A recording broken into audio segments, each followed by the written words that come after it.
Crimes and Misdemeanors, and this is one of the very best movies Woody Allen has ever made, a movie that moves back and forth between drama and comedy to paint a cynical and despairing and sometimes very funny portrait of the modern world.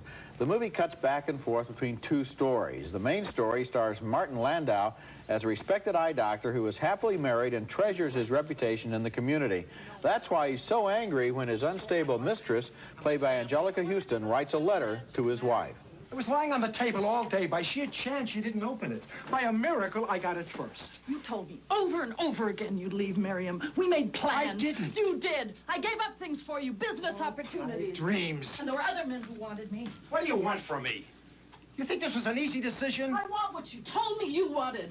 To be together. Otherwise, I don't know what I'll do, Jude. I'll jump out the window, I swear. The movie's other storyline stars Woody Allen himself as a serious documentary filmmaker who is in love with a young producer played by Mia Farrow.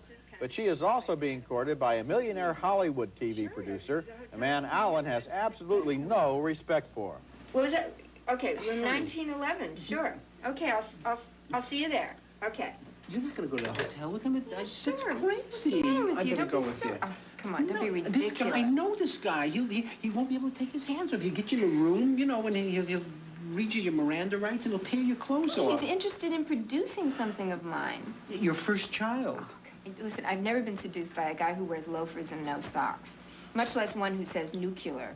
It's almost a device from classic stagecraft that you have the same story told on two levels. On the tragic level with Martin Landau, and then on the comic level by Woody Allen. One very significant, one less significant, and reflecting on each other. Crimes and Misdemeanors asks a lot of questions, including whether a doctor can be responsible for a murder and not be eaten up by guilt, by his own guilty conscience. And also, whether an intelligent young woman will choose to fall in love with a serious filmmaker, or will she choose instead a complete jerk who might be able to help her in her career?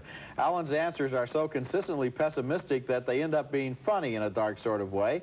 And this is the first movie I can remember where virtue is punished and evil doing is rewarded. A rare movie that considers serious questions and yet plays like a thriller. Well, the whole issue is that this is the essence of the 80s we're seeing. I mean, where can you do something for my career? Can I get away with it? Is the name of the game. And the picture is so unremitting, and we're waiting for it to flip the other way, particularly with the Martin Landau story, that I sat there with sort of my jaw open. I mean, I just, suppose my mouth was open and my jaw was lower. But, you know, I mean, it's just terrific because he doesn't cave into anything. He just lays it out. And he's probably right. That's what you sit. Yes. You sit there and you just, you know, you're shocked, and then you nod, and then you feel kind of sad.